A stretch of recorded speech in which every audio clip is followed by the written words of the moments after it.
Okay, so for this week's Members First video, I wanted to shoot a video talking about game launch events because we know nowadays with this whole like Grand Theft Auto 6 being digital only, we can see the wave of the future is obviously the fact that we're getting to a point where we're no longer going to be seeing physical games releasing with a disc in the box, where you would go to a retail store, purchase the game, or if you pre ordered the game, pick up your pre order, whatever the case might be, taking that game home and enjoying it.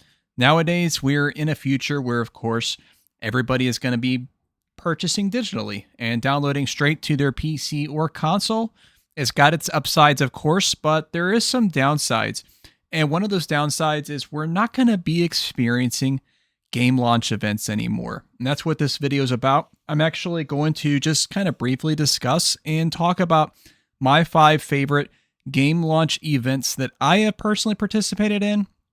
I used to participate in these quite a lot back in the day, but of course, midnight launch events started kind of going away and they basically almost completely disappeared when COVID happened. But that's another story entirely. This is one of the top ones for me right here, Halo 2.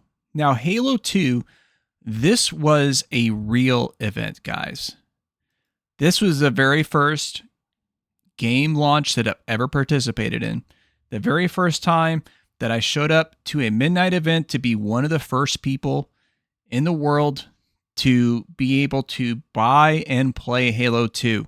I had recently got an original Xbox, I think around July of 2004.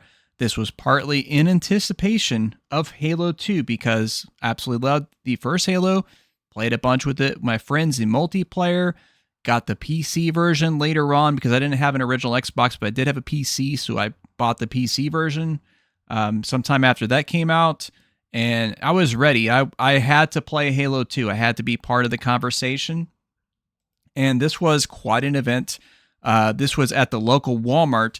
This was a big deal back then because, to my knowledge at least, that Walmart had never stayed open for a midnight game launch event. Like, the Walmart was a 24-hour Walmart, but they just put the games out whenever they did, probably at some time during the overnight.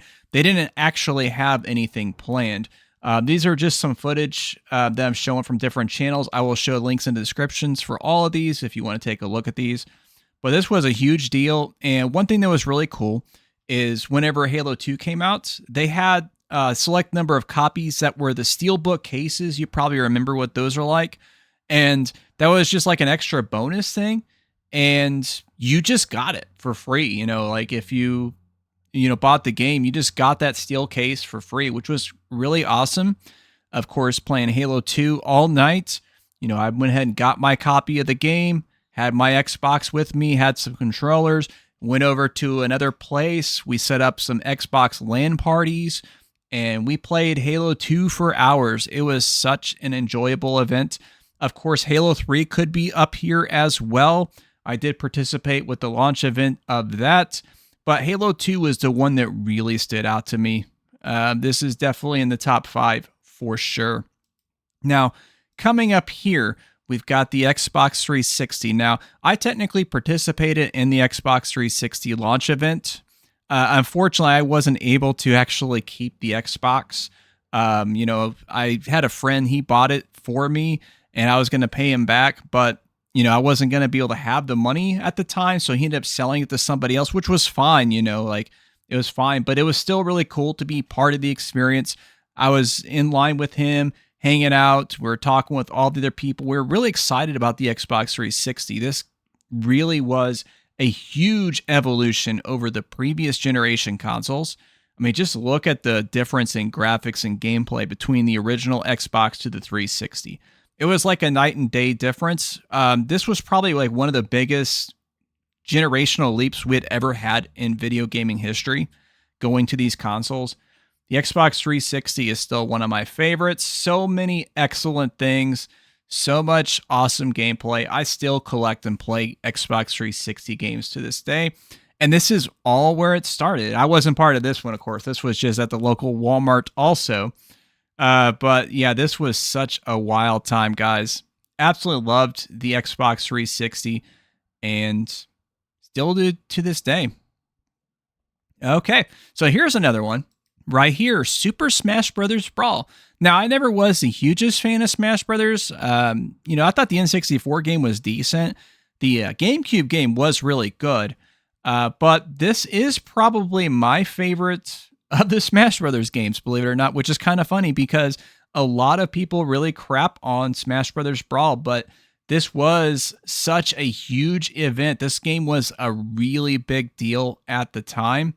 It's definitely one of the most popular games available on the Wii at that time, and having online multiplayer was such a big deal. Unfortunately, it wasn't that great, but you still had really good multiplayer options, just like you expect. They had the story mode stuff, like the Subspace Emissary or whatever. They had like where you can make stages, a huge roster of characters. My personal favorite was playing as the Ice Climbers. That was my main. Absolutely loved it. Smash Brothers Brawl. Now that was a fun game, guys. And of course, you were still able to plug in and play with your original GameCube controllers, or you could use like the Joy-Con and the Wiimote, or you can use like the Pro controller that they had. You had different ways to play the game, which was also really cool because that wasn't really a common thing back in the day, having multiple control schemes on a console game like this. That was very unusual. And look at that. He had a BlackBerry phone. That's how old this is, guys. This is old school stuff. But definitely give Shadow of to Ghost a sub.